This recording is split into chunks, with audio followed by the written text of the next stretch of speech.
తాకట్లో ఉన్న మీ బంగారాన్ని విడిపించి ఆ రోజు ఆన్లైన్ రేటుకి కొంటాం. Sharma gold company. నా అకౌంట్ ఎవరు హ్యాక్ చేస్తారులే, నా ఫోన్ నా దగ్గరే చాలా జాగ్రత్తగా భద్రంగా ఉంది కదా అని చాలా ధీమాగా ఉన్నారా? అయితే ఒక్క నిమిషం ఆగండి. ఈ వీడియో మీకోసమే. మీ ఫోన్ లోపల దాచుకున్న మీ కష్టార్జితం, మీ పర్సనల్ ఫోటోలు, మీ సీక్రెట్స్ ఎంత భద్రంగా ఉన్నాయో ఎప్పుడైనా ఆలోచించారా?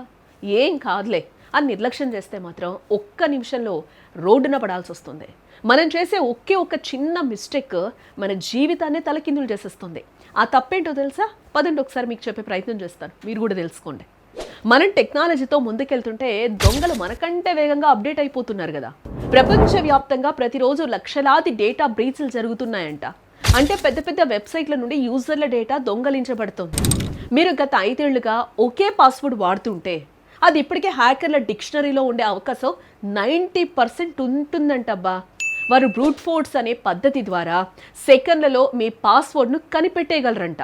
మీరు గత 5 ఏళ్లుగా ఒకే పాస్వర్డ్ వాడుతున్నా, లేక మీ ఫేస్బుక్కి, వాట్సాప్కి, బ్యాంక్ అకౌంట్కి అన్నింటికి ఒకే రకమైన సీక్రెట్ కోడ్ పెట్టినా, అయితే దొంగలకు మీ ఇంటి తాళం చెవిని మీరే చేతికి ఇచ్చినట్టే. హ్యాకర్లు వాడే కొన్ని అత్యాధునిక సాఫ్ట్వేర్లు సెకండ్లలో మీ పాస్వర్డ్ను కనిపెట్టేస్తాయంట.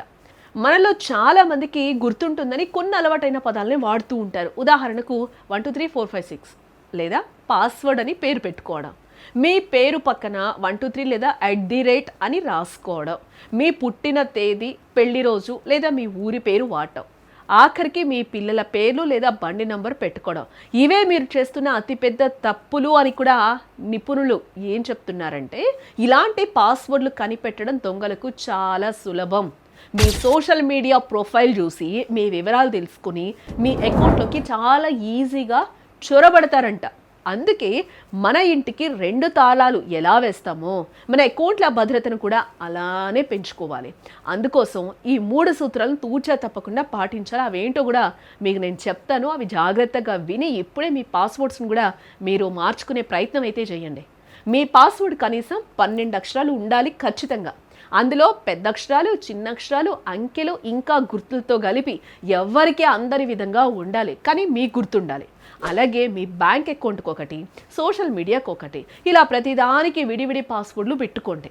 దీనివల్ల పొరపాటున ఒక అకౌంట్ పోయినా మిగిలినవి భద్రంగా ఉంటాయి కదా. మీ పాస్వర్డ్ ఎవరికైనా తెలిసినా సరే మీ ఫోన్కి వచ్చే ఓటీపీ లేనిదే ఎవరు లాగిన్ అవ్వలేరు కదా. దీని వెంటనే మీ సెట్టింగ్స్లోకి వెళ్ళి ఆన్ చేసుకోవడం అయితే ఖచ్చితంగా చేసుకోవాలి. అసలు మీ వివరాలు ఎప్పుడైనా దొంగల చేతికి చిక్కాయేమో అని తెలుసుకోవడానికి గూగుల్లో హ్యావ్ ఐ బీన్ PWNED వంటి కొన్ని నమ్మకమైన వెబ్సైట్లు ఉన్నాయి. అక్కడ మీ ఈమెయిల్ ఐడి ఇస్తే అది భద్రంగా ఉందో లేదో కూడా తెలిసిపోతుంది. ఒకవేళ మీ డేటా ప్రమాదంలో ఉందని తెలిస్తే ఏ మాత్రం ఆలస్యం చేయకుండా వెంటనే పాస్వర్డ్ అయితే మార్చేయండి. గుర్తుంచుకోండి, పోయిన డబ్బుని మళ్ళీ సంపాదించుకోవచ్చు, బట్ మన వ్యక్తిగత ఫోటోలు కావచ్చు, వివరాలు కావచ్చు, దొంగల చేతికి చిక్కితే మన గౌరవమే పోతుంది. అందుకే రేపు చూద్దాంలే అని వాయిదా వేయకండి. ఇప్పుడే ఈ వీడియోని చూసిన వెంటనే మీ ముఖ్యమైన అకౌంట్ల పాస్వర్డ్లు మార్చుకోండి. జాగ్రత్తగా ఉండండి. సైబర్ దొంగలకు అస్సలు చిక్కకండి. ఇలాంటి మరిన్ని ఇన్ఫర్మేషన్ వీడియోల కోసం చూస్తూనే ఉండండి సుమన్ టీవీ.